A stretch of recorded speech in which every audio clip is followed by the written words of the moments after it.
अस्सलामुअलैकुम दोस्तों, मैं हूं आपका गार्डनर दोस्त मुस्तफ़ा मलिक और आप देख रहे हैं अपना यूट्यूब चैनल मैजिक गार्डनिंग। आज हम आपके लिए बनाएंगे आपके घर की किचन वेस्ट यानी सब्जियों और फलों के छिलकों से घरेलू पौधों के लिए एक ताकतवर टॉनिक लिक्विड फर्टिलाइज़र। आइए देखते रहिए मेरे साथ, और अगर आपको ये वीडियो पसंद आए तो चैनल को ज़रूर सब्सक्राइब कीजिए। चलें आइए फिर आज की वीडियो शुरू करते हैं।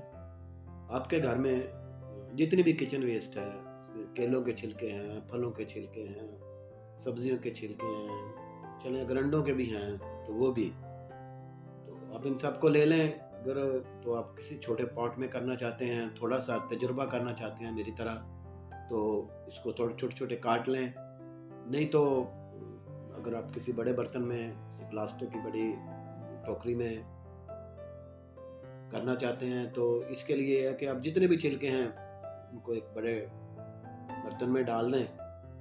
उसके ऊपर आप उबला हुआ गर्म पानी डाल दें।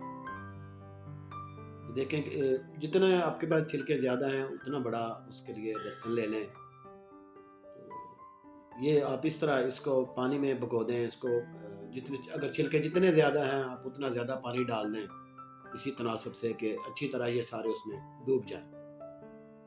तो ये एक प्रोसेस अब हमने शुरू कर लिया है। दूसरे दिन इस तरह हमने इसको इसी तरह हिलाना है, बिल्कुल एक फिर इसको फिर दोबारा ढक के रख देना है। इसको 2 या 3 दिन आपने रोज़ाना इसी तरह हिलाना है और ढक के रख देना है जी। 2-3 दिन इस तरह पड़ा रहेगा तो ये छिलके इसके अंदर अच्छे तरीके से आप चेक कर लें, ये गल रहे हैं। तो आप इसको छान लें, और छानने के बाद इसको किसी बड़े, जितनी इसकी मिकदार है उसी तरह से बर्तन में आप यूज़ कर लें। ये आपकी एक लिक्विड टॉनिक तैयार हो चुका है।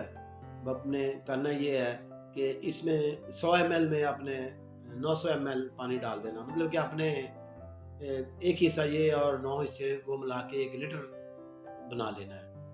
तो अभी आप देखें कि अगर ये आपको कुछ कमज़ोर लगता है तो इसमें थोड़ा सा और डाल लें, लेकिन ये बेहतरीन इसका सिस्टम बन जाता है। तो ये अब आप इसको पानी की जगह हफ्ते में 1 दफ़ा ये भी थोड़ा थोड़ा डाल दें, तो इंशाल्लाह ताला आपके पौधे हरे भरे और सरसब्ज रहेंगे।